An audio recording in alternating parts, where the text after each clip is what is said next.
सरकार की निंदा कर रहे हैं। तो सबको चिंता सता रही है, सब अपनी अपनी पार्टी बचा रहे हैं। तो बिहार में बगावत और अदावत की राजनीति चल रही है। तो इधर अब बात पश्चिम बंगाल की। 2 मई के पहले तो यहाँ पर जबरदस्त होड़ लगी हुई थी बीजेपी में शामिल होने की, लेकिन अब नतीजे आने के बाद हालत यह है कि घर वापसी का डर बीजेपी को सता रहा है। जी हाँ, टीएमसी से जो आए कहीं वापस न चले जाएं। क्षमा करेছে আমরা তাদেরকে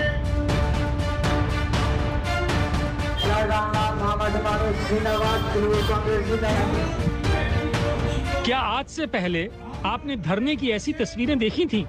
शायद नहीं, क्योंकि ये धरना सरकार की नीतियों के खिलाफ नहीं है। ये धरना किसी आपराधिक घटना के खिलाफ नहीं है। ये धरना तो बीरभूम में टीएमसी के दफ्तर के बाहर दिया जा रहा है। सियासी पश्चाताप के लिए धरना दिया गया है, क्योंकि ये सभी बीजेपी के कार्यकर्ता हैं जो अब टीएमसी में घर वापसी करना चाहते हैं।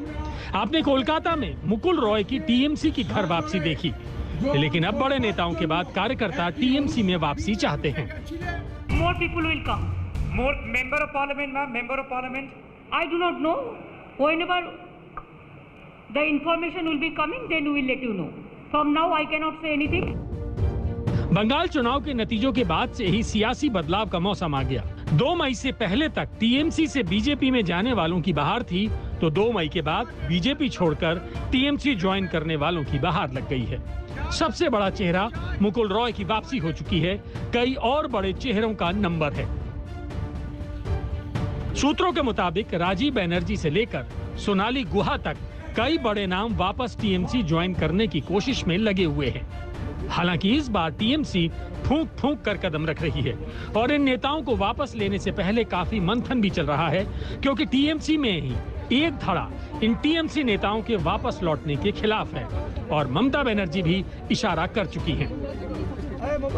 But I said that who have criticized the party like anything and who have done the betray before election for BJP, for money, for everything, we are not considering them.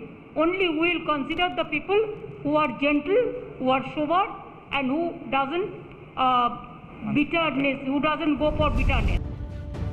Birbhum में इलम बाजार और लालपुर में करीब 250 कार्यकर्ताओं ने टीएमसी ज्वाइन कर ली। इलम बाजार में तो 50 बीजेपी कार्यकर्ता टीएमसी दफ्तर के बाहर धरने पर बैठ गए, हाथ में प्लेकार्ड लेकर कि उनसे गलती हुई थी, अब उन्हें वापस टीएमसी में लिया जाए। सोमवार को बंगाल विधानसभा में नेता प्रतिपक्ष शुभेंदु अधिकारी गवर्नर जगदीप धनखड़ से मिलने पहुंचे, तो उनके साथ सिर्फ 51 विधायक ही राजभवन गए थे। इस पूरे घटनाक्रम ने राज्य बीजेपी में किसी बगावत के संकेत देना शुरू कर दिया है। हालांकि नेताओं के आने और जाने पर शुभेंदु अधिकारी क्या कह रहे हैं, इसे भी सुनिए। मुकुल रॉय के जाने से बहुत लोग चाह रहे हैं जाना। राजीव बनर्जी जैसे हैं, काफी लोग हैं। वो छोड़ दीजिए, सब विचारधारा का ऊपर वोट है और वोट मोदी जी को देखकर होता है। आज 50 लोग आए, ये भी सवाल उठ रहा है कि पूरी स्ट्रेंथ नहीं पूरे स्ट्रेंथ नहीं बुलाया, नहीं बुलाए तो क्या 2 दर्जन से ज्यादा विधायकों के गायब होने के पीछे खेला है? यानी मुकुल रॉय के जाने के बाद अब बीजेपी में बड़ी फूट हो सकती है। पश्चिम बंगाल की राजनीति में जो बदलाव का उल्टा ट्रेंड चल रहा है, उसमें बीजेपी के बड़े नेता से लेकर निचले स्तर के नेता अब टीएमसी में जाने के लिए एक कदम आगे बढ़ाए हुए हैं और एक नया ट्रेंड भी दिखाई दे रहा है, जहां बीजेपी के निचले स्तर के कार्यकर्ता सार्वजनिक तौर पर माफी मांगते हुए टीएमसी में दाखिल हो रहे हैं। इस पर बीजेपी का आरोप है और कहना है कि चुनाव बाद जो हिंसा हुई है, उसमें जो डर पैदा हुआ है, माहौल पैदा हुआ है, उसके वजह से ही बीजेपी कार्यकर्ता अब टीएमसी में वापस जा रहे हैं। कैमरामैन संतोष के साथ अनुपम मिश्र, आज तक, कोलकाता।